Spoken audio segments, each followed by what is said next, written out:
You go ahead. Right, well, Strut and Bellow podcast live on Facebook with Dr. Cara Augustenborg. Now, for the record, we're good friends, so we might just go off track and laugh and chat, but that's good because it makes for good conversation. Yeah. So I always start my podcast asking about hashtags. What hashtags would you give yourself? What tags would you to describe you and your life? Okay. Well, the probably boring one would be environmental scientist, maybe climate campaigner. But at the moment, the one that's resonating is untamed heart. I like that, yeah. Because I think that's what I'm struggling with, is this balance between trying to stay the scientist and yet, my heart kind of wanting to get out there and is getting kind of more emotional about things. Right, and this is more emotional about the climate change issue. Yeah, climate and environment. Yeah.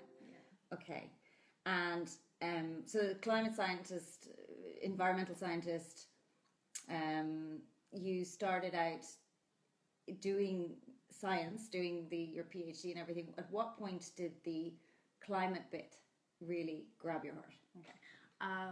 I knew about climate change in university, and then, but I wasn't that into it actually. It was kind of, I didn't like something you couldn't really see, Right, okay. It's in the air. Yeah. I was much more interested in water. Okay. And I was really into this idea. A lot of people were saying, we're going to run out of freshwater resources, and this is a problem. And then I saw the movie An Inconvenient Truth, the Al Gore movie. And when the credits came up, I started to cry because I went, oh my God, this water issue is nothing compared to the climate issue. Climate is really going to be the biggest environmental threat. And obviously you want to work on the biggest environmental problem, because if we don't solve that one, then everything else it's like a trickle-down effect, I guess. Yeah, and the water issue becomes a bigger problem if the climate isn't solved and that kind of thing. And when you were growing up, growing up in the States, was activism kind of a thing? Were you one of these people who had, wanted to change the world? Had you that passion from the start? Where did that come from? Yeah, I don't remember that. I remember being mad into animals, not unlike my daughter is right now, my 6-year-old. But I don't remember being like a really environmental activist as a kid, though. A friend of mine from primary school recently reminded me that I used to actually say I wanted to be an environmentalist. I think I said that or marine biologist. I didn't know that at all. When I went to secondary school, it was in a place called Hanford, or near Hanford, which is the largest nuclear waste cleanup site in the world. And so we all say we glow in the dark because there's nuclear waste just leaking everywhere. It's where they generated the plutonium for the first atomic weapon. Wow. Yeah. So that was probably my first real exposure to large scale environmental devastation, and both my parents were very active in the cleanup and restoration. And then when I moved to Seattle, there was a lot of hostility on the west side of Washington State to Hanford and the east side. So I was kind of more aware of this conflict. So this has sort of been a through line that has been in your your background. And on case by case issues and everything, but on different things, like on nuclear, and of course New Orleans has its own problems with hurricanes and stuff, and that's where I grew up. And so it was a running theme, and I suppose it was that Hanford issue that made me, when I was in university, decide that I would go to grad school in environmental science. And, and figure out something that to I wanted. I was into science, and I knew I wanted to stay in science, but I decided I didn't want to work in a lab. I didn't want to push pharmaceuticals. That I wanted to have a job where I felt I was giving back. Okay, so making a difference. Making a difference while making a living. Yeah, because one of the things about the podcast has been, I'm interviewing women who make, and I started to think, but I could also talk to women who make a difference or make humans. And you're kind of doing both of those things. And also making in terms of your writing and blogging, and now you're writing for the ecologists and stuff like that. So there's a creativity, and this is the thing I've become more aware of. I was very staunch scientist in the beginning, and that wasn't really advancing. It wasn't solving the problem. Scientists do all this research, and a lot of it, nothing happens and nobody responds. So I was getting really frustrated, and I've in recent years really learned that you've got to have the arts involved, you've got to have creativity, like that's how you capture people's attention. And if you don't have those visuals and everything, then nobody hears the science. So creativity is becoming more important in my work than it was in the past. So you studied in UCLA, you studied in the States. What brought you here?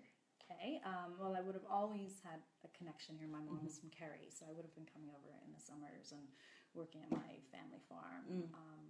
So I guess I had that, and it's weird. It doesn't sound like I'm from Ireland, but for me, Ireland is the home that I came back to year after year. Like I lived all over the world, and this was the one place that was a constant in my life. Steady. Yeah. So in 2003, I had an opportunity to come over for a year to do research for my PhD. And I moved to Wexford and was having a really good time. really, really too good a time. And forget science, it's just not fun. Yeah. Pubs are great, and I just decided to keep finding ways to stay on. So I did 3 or 4 years in Wexford working at Teagasc, and then met my husband and got into negative equity. Now I'm stuck here, which is totally fine. Yeah.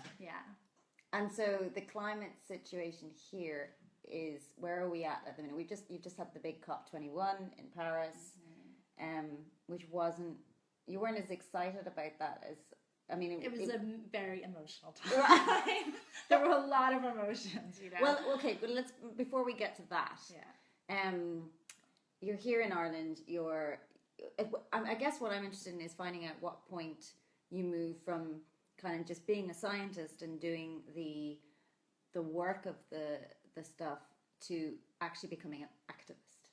Was there a moment where you were like, okay, like you just talked about the creativity needing to capture people's, what was there a moment where you thought, okay, it's not just enough to do the science, I've got to make the difference? It might have been I don't know if it was a gradual thing or like a really instant thing, but I guess I would have hated the word activist up until a few years ago. Like I just thought activists were like kind of unshaven, kind of dirty hippies or something, Nice. And I would really have tried to distance myself from the activist movement because I would have thought that would compromise my integrity as a scientist. And it honestly, you hear people all the time when a scientist becomes an activist going, oh, well, they're discredited now because they're an activist. And why is that? It seems because they're seen as impartial, right? So now suddenly you're picking a side, and as a scientist, you're supposed to remain skeptical and not pick a side. So I would always been kind of trained not to be an activist, and but I was doing the science, and nobody was listening, and I was watching other people do incredible science, and nobody's listening, and nothing is changing, and so eventually you have to decide, like, screw it, I have to pick a side, and I have to be really vocal, because if the scientists who are doing the work aren't sticking their heads above the parapet, like who else is going to? So I think it was frustration initially that led me. I joined up with Friends of the Earth on the board of directors, and I could see how they were responding so much more rapidly to issues. Like in academia, it takes 3 or 4 years to kind of write one paper, even with all the data, and Friends of the Earth would just be like boom, boom, boom, doing stuff, and I like that rapid reaction, that rapid response. And then there was a big brainwave moment about 2 years ago now, I'd say, where Bill McKibben came to Ireland, and he's a big activist and journalist in the climate movement. And he was like, look, we all need to kind of put our bodies on the line for this. This is a war, and all hands on deck, and stop kind of looking at the young people and expecting that they're going to be the ones on the streets, And then that was the moment when I said, look, being an activist definitely has a negative impact on your career. Compromises your ability to make a living. But I think seeing him, I went, I have to do it. I have to compromise the career, and and if it backfires on me and I can't get a job because now I've been outspoken, like, that's life. I have to do that. And so that was a big moment for me where I just said, okay, screw everything else. And when was that? A couple summers ago. That was when I really decided. I think up until that point I was kind of a little bit more measured, because I was thinking about job prospects and not wanting to piss certain people off, and you know, and now I'm at the point where I've kind of given up. I think I've pissed everyone off at this stage, so I might as well go for broke. What part did motherhood play in that? Did motherhood? Yeah, no, motherhood is great for that. Because fix your ass and get you moving.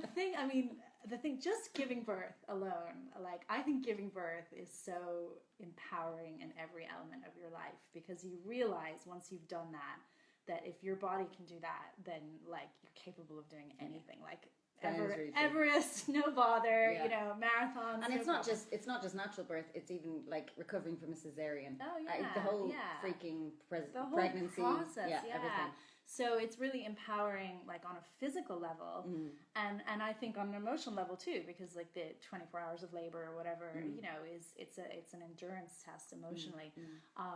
So that's part of it, and then a lot of it for, like, in terms of the emotion, like having a child. I mean, I now want to be able to say to Eva, when she's 30, 35 years old, and, you know, we're probably experiencing way more climate impacts than we are today, and she's potentially going to be in a situation where she's deciding, can I bring a child into this world? You know, is it safe to bring a child into this world? What kind of life will they have? And she's looking at me when I'm in my 60s or 70s and saying, you know, you knew all this was happening. There was 97% consensus on this issue, you know, and you did nothing. And all the technology was there to solve it, and your generation did nothing. Like, at least I can say to her, well, look, I did everything I could. I put this totally first, you know, and so I suppose that's part of it too, is that to me, that's a more important legacy to leave for her than any money I could earn, or, you know, assets I could give her or whatever. So that's a driving factor too. So her future, she's 6 now, 25 years from now, what's it looking like? Now, I know, like, what I love about your approach to this, and this is one of the things that has kept me talking to you about this, is because as long as I've known you, which is it's 6 years now, because we met when we were pregnant. Pregnancy yoga classes, hooray! What I've noticed in you is that you know all the reality of it, but what you're really interested in is the solutions, and the fact that it's possible. There are the possibilities, and that's what I like, the positive side of things. But just for our listeners, let's get to press. What is it looking like 25 years from now? Yeah. Okay. No scientist is going to tell you. No, obviously. 25 years from now, you've been trained well. X, you know, meters above sea. So it's very hard. Everything is in probabilities and uncertainties and everything. So it's hard to say exactly where we'll be, but I mean, generally we know sea levels are rising. They have been rising, and the rate of rising is accelerating. In Ireland, it's about 1 millimeter a year, which, you know, doesn't sound like a lot. But 25 millimeters sounds. And the projections are, by the end of the century, Ireland could be about 1 meter sea level rise. That could be a low estimate too, because everything's happening faster. So a lot of the projections are done out to 2050 or 2100, you know. Maybe 2100, because we'll all be dead by the time it happens, so we won't have to deal with it. So we will have sea level rise. That's happening. We do have warmer temperatures, which might sound great for Ireland. You know, we feel like we could do with a bit of extra warming. But for Ireland, what that also means is more rainfall. So, like, all that water from the ocean evaporates and it has to fall as rain. And so we will get stormier winters, wetter winters, and we're seeing that now. So that's a sign of things to come. So more wet, stormy winters, and that means more flooding and stuff. So that's kind of the general picture of Ireland. And then I think, we don't talk about this very much, but right now 22.5 million people are on the move every year as a result of weather and climate related events. Say that number again. 22.5 million people a year move because of climate and weather. That's migration. Climate migration, right? Wow. So that's when things aren't as bad as they will get. And of course we know we have a migration crisis for a lot of other reasons too right now, which is expected to get worse. So I think we will see a large number of climate migrants, and Ireland is a really favorable climate. Like, we won't be as impacted by climate change as the continent and a lot of other places. So people will see Ireland as a desirable place to migrate to. And that will have a massive impact on our way of life. We have a relatively low population density here now, but if we're going to have an influx of migration, then we become a much higher density population. So it'll be a very, very different Ireland. Which might not be a bad thing as well. Right. Different. There'll be positives and negatives. Yeah. So, but we have all. I mean, there's the other thing that because you did your TED talk, your TEDx, and that was really showing the possibles and what we could do and how it could look. Ireland could look in the future. And how would you like Ireland to look in the future? I'd like a much more locally connected Ireland. So one of the things that bothers me about Ireland is that it doesn't tend to learn from the mistakes of others. So I came here from Los Angeles, which has a massive urban sprawl problem. Like they built out instead of up. And that's why they have like massive traffic problems and all sorts of smog problems and everything as a result of that. And Ireland, it doesn't seem to look at places like Los Angeles and go, okay, they screwed up, so let's make sure we don't. We should be building up, and we should have urban centers that are dense and then rural areas around it like they do in Germany. So we haven't really planned our cities properly. And so now we have these things where our little high streets, like in villages and towns, are crumbling because we are all going out to strip malls where we can drive our cars up and get parking. And so we're really losing our connections to our rural towns and villages, and everything is becoming very sprawl and commuter focused. So what I'd like, and I see climate change as an opportunity to both address climate change and address this problem, is that we reconnect to our high streets and our towns and villages. We do more local shopping, local working, local commuting, and get away from this kind of sprawly, everything focused on Dublin, kind of thing. One of the things you mentioned in, I think it was in the podcast you recorded last night, was food. Food being a massive issue because we're an island and we import most of our food. I mean, can we make enough food for ourselves? Do you think if we changed 25 years from now, could we be self-sufficient? It's a good question. I mean, I'm trying to grow my own pumpkins, but I'm not having yield is a problem here, right? We have we're not California, we have a short growing season. Okay. And we're a grassland-based country. So grassland-based countries grow cows better than anything else, right? Which is not good for the climate. Who eats grass other than basically cows and sheep? So we're good at beef and dairy, and we're better at it than maybe other places on the continent, or so you have to think about the kind of efficiencies of food. It might be difficult for Ireland to become 100% self-sufficient, but maybe for Europe to become self-sufficient, that might be more realistic. Right. But we could do more, and I think we should do more because food is going to be an issue. Like, we import 1 ton of food per person per year into this country, so most of the food we eat is imported, and Europe is going to be experiencing a lot more drought, so there's going to be food supply issues in these other places that we're dependent on. So we need to be thinking about how can we be more self-sufficient, and we could be, like, the future of agriculture is probably in urban farming and in these kind of urban skyscraper farms, essentially. And you can do really cool things. So you can have your fruit and veg growing on the top, and then the nutrients from that falling down to a fish farm at the bottom and feed the fish through that trickle-down effect, right? So that is probably where food will go in the future, It would be, this is the thing that I've been living back in this country for 11 and a half years now. And I have to say, the thing that's kind of, I was delighted to come back, and I was delighted with the change I saw in the country because it was so much more cosmopolitan, and having been away, I was good, and so many of my friends are from all over the world, and I love that. But the lack of long-term vision, and there's a kind of, I don't know if it's a cultural thing, but there's, on a political level anyway.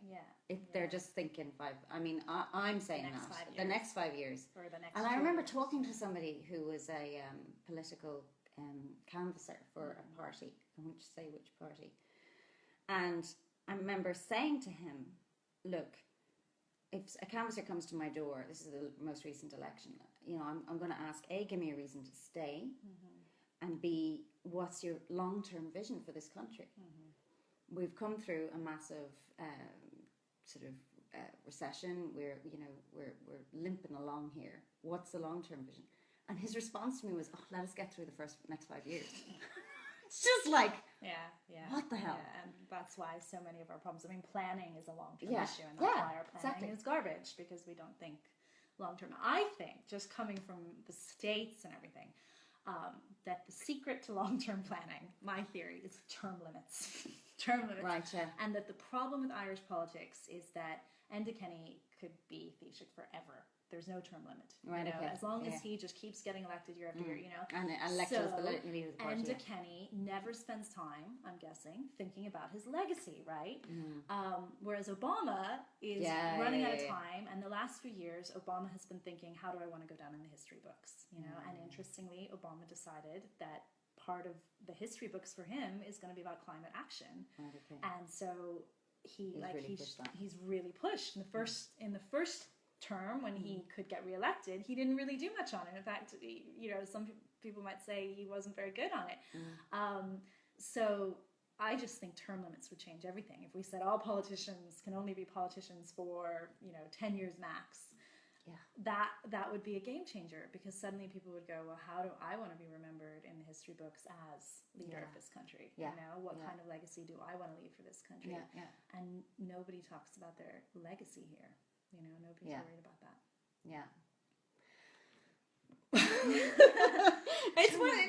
It's one of those things that just really bugs me about being here, because I can't see the future. I can't see where we're going. As a woman in this industry, how is that working out for you? I mean, like, I've been really fascinated and excited watching the Waking the Feminist movement in my industry in the arts, and that's been really encouraging. And recently the Abbey has committed to gender parity in a recent statement, which is really exciting. But what about the climate area? So climate is incredibly male-dominated field, and I didn't really realize that until I went to the COP in Paris, and it seemed like 85% of the people there were men, and I was going, oh my God, like all these decisions on climate are really, for the most part, being made by men. And I don't understand that, because women are at least as much affected, you know, and making decisions about whether or not to have children. And a lot of people say women feed the world, and you know, that was the thing I wanted to come back to, because you spoke at a fundraiser for the school that our kids go to, and it was a mum's lunch, and so it was a room packed full of women, and the take home was, you know, you guys run the home for the most part. You make the decisions in terms of what your kids eat, you know, for the most part. But there's a lot of power in the mums. And yet we're not really part of the conversation. We're not represented. When I go and speak on climate issues publicly in the media, I'm usually the only woman, and I oftentimes I'm told, we're bringing you on as the token female, you know. And I just, to me, I don't understand that. Like, we have as many opinions about this issue as any man, and yet our voices aren't really represented. And, you know, and if they are, it's the token. Like, I don't understand why we don't have 50% women on climate debates. Why? You know, why? Why not? Like, there are women out there that will speak on these issues. Are there? Well, you're saying are there not as many women in the top fields? Is that what they think, or they are there, or they? I think they're there, but there are a few issues. So one of the issues I find is that, you know, childcare is the problem for women. So when I'm called to go on these shows, it's kind of last minute, and I'm scrambling to try and find someone to mind my daughter, and there's really not a lot of sensitivity to that. And sometimes I'm even embarrassed to say, you know, I need to know actually pretty in advance if you want me on the show, because I've got a lineup. It's like it's like a negative, you know, and then you think, oh, they won't have me on again if I mention that I have a childcare issue, or so I think childcare falls on the women, and that kind of makes it harder for us to maybe attend all the events, and just like with the Awaken the Feminist movement too, I think they have the same problems. And then they do say, though I find this hard to believe, but the studies say that there's a confidence issue too, that women would be more inclined to turn down media appearances, that they would just say, oh, that's not my expertise, you know, whereas men might be a little bit more kind of ballsy and be like, well, I'm an expert in everything. So I think that, I mean, that's what they say. I think it's, you know, that's a more personal thing, that there are lots of men who suffer from confidence issues, and you know, but that's what the studies say. So I make a point actually of trying to pretty much say yes to any media opportunities, like because I've heard that most women say no, and so then the media don't go back to them. Like if you don't say no, yes, then they don't call you back, you know. So that might be part of it too. Wow.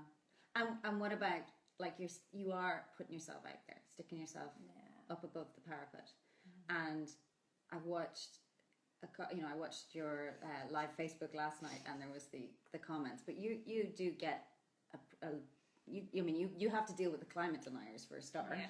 Trolls. But trolls. How do you deal with that? Because is that different for you as a woman dealing with that? Is there? I mean, you're gonna get the comments about your appearance. And, really? You know, do you get those? Yeah. Though actually, I was expecting them on the last thing. I was dreading them on the last one. Which the Vincent Brown, because I've seen the trolls on Twitter always commenting about women's appearances on Twitter thing, and I got none. So 73,000 people watched. And I didn't get a single comment about what I was wearing or what I was. Score! Yeah, I was like, Twitter has evolved, you know. I got lots of other comments, but at least nobody was differentiating that I was the woman, and therefore you could comment on my appearance. And even the men on the panel said to me, "Oh, you'll probably get those kind of comments when you get off." And I did. So unacceptable. Go Twitter. Well done. Proud of you. Okay. That's cool. Yeah. So that. So you do. You get a little bit, and you get some stalkers and stuff, but it's not that bad. It's not that bad so far, touch wood. You see, when I did my stint as a celebrity nearly 20 years ago, it was before social media, and I thank goodness. I don't think I would have survived. I mean, I've had my internet stalkers from some of the writing stuff I've done, and they're creepy and they're weird, and I've had my nasty emails and stuff like that, but nothing on the level that it's got to. The great thing is the block button, right? I mean, it's great. You can pretty much block everyone, so at least you don't know what they're saying about you. So that's really positive. It's not that, it could be worse. It's not that bad. But do guys get it as much as girls, women? Well, I suppose they don't get the kind of. They don't get the appearance stuff. Well, no, they don't get the appearance stuff. Yeah, they don't get, and probably maybe. And that's what that gets really personal. Yeah. But you know, it's funny that like when it's been at its worst, I've kind of gone, wow, I'm really making a difference. You know, because like you're pushing buttons. Yeah, because when there've been moments where I've gotten like massive abuse online. And I that to me is just a sign that I have made an impact, you know, because like, you know, if what I was saying wasn't making an impact, they'd leave me alone. So if they're coming at you, like I try and sort of take it as a compliment. I mean, I just like, I don't get it. I don't get what is it fear? Is that what is triggered in people, that they react so? Well, they say all actions and decisions are based on either fear or love. Right. So you know, they love you and they fear you. Maybe that's it. But I also think too, there's an ego thing in trying to take down someone. You know, it's a feeling of superiority if they can try and take you down and, you know, make you look silly or make you know. So it's an intellectual kind of battleground or something on. But how does it affect you emotionally? Does it? Yeah, no. Or have you built up resistance? I think maybe I've built up, because I did my stint in politics a couple of years ago, and that was the worst. I think people treat politicians appallingly. They don't think they're people. They don't treat them like people, and so the abuse was horrific. and mean. And that was when people were saying, oh, if I see that woman on the street, I'm going to slap it out of her and stuff, and that kind of, aggression was upsetting, and more because it made me upset about humans, like I really was like going, humans aren't very nice, so maybe we should be investing in space travel, get the hell out of this place.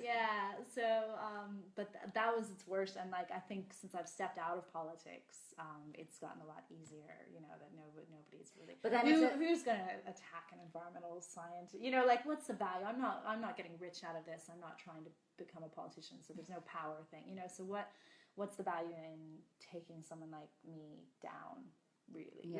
So I'm not getting kind of the aggression I was getting. But do you presume the fact that you're getting aggression? I know, terrifying. I know. Horrible.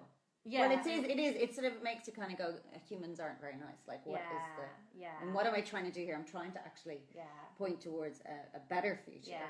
And I'm just getting... But, you have these moments where you go, oh my God, humans aren't very nice. Like 2 nights ago on the Vince Brown show, I was having that.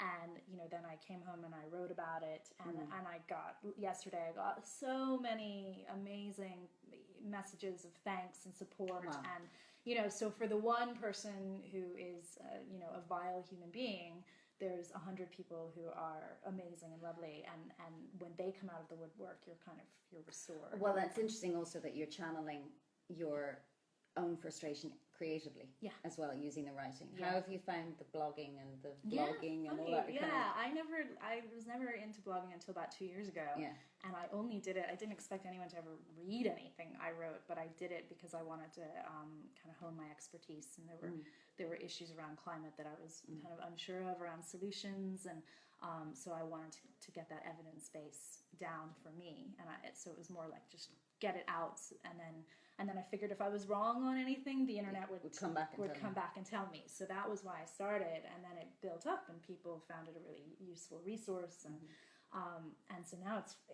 really grown, and I love it because the media, when it comes to climate, is kind of a disaster, and the media is controlled. I mean, if you look at the mainstream media, they're at the mercy of advertisers, and who are the advertisers? They're car manufacturers, and everybody who's inclined to want to do nothing about climate. Whereas online, like blogging and social media and everything, it is democracy. We all have a voice. And so it's giving me a way of giving my opinion, and I don't have to hope that the newspaper will print my op-ed. Like, I can just go out and do it, and it can go viral, and it can. So it's power for me. It's like it's taking back the power from the mainstream media and saying, if you won't publish this, I will. I'll get the attention, and so it's your loss or whatever. So that's been really amazing, actually. Really, it's empowering. So powerful. Like, I never thought blogging, I was like, who reads blogs or whatever, but blogs are really powerful. They can get as much attention as a mainstream newspaper article, so wrapping up, because I have to go and get my son from Montessori. One more question. So what is it you want to see Ireland 25 years from now? How could we look? Well, we have to get off our dependency of fossil fuels. So fossil-free Ireland is what I want, right? Which means like a really good public transport system that's electric, really good cycle lanes, all electric cars, a much more like community-focused, community-owned power. So where the community is making the decisions on what kind of power supply they have, and they're profiting from it. Warmer homes, it's all great for climate action, but it would just also revitalize our communities too, and our connection to food, and understanding where our energy comes from, and that we're not beholden to the Middle East or Russia or that kind of thing. So so really independent Ireland. Sovereign and independent, and totally. And then my final question: I ask everybody this. You're having a dinner party, you're hosting a dinner party, and if you could have 3 people at your dinner table, alive, dead, fictitious, who would you have? 3 people. Wow. 3 is a lot. Well, it's more interesting to have 4 people at a dinner table than just two. But you can have just one if you want. Well, I'm really lucky. In the last couple of years, I've met a lot of the people that heroes. Yeah, like I've met Al Gore and I've met Bill McKibben and Mary Robinson and Michael D. Higgins and everything. So, but I'd like to have them over for dinner. That'd all be great. I'd love to have Barack Obama over. Right. He's I think he seems great. And Michelle. Okay, so Barack and Michelle, you're Barack invited and for Michelle. dinner. So come to dinner anytime in Bray, Ireland. And who else would I like? Probably there's so many people that are interesting. Probably like the Dalai Lama would be really interesting. You know? Barack, Michelle, and the Dalai Lama would be Wow, can I come to? Yeah, you're definitely invited. Yeah. Thank you very much, Cara. Thank you. That was fun, Melanie. And thank you, everybody. Thanks for watching. Hope you've enjoyed our conversation. The podcast will be live next week on Strut and Bellow. So you can follow me on Facebook and Twitter for that.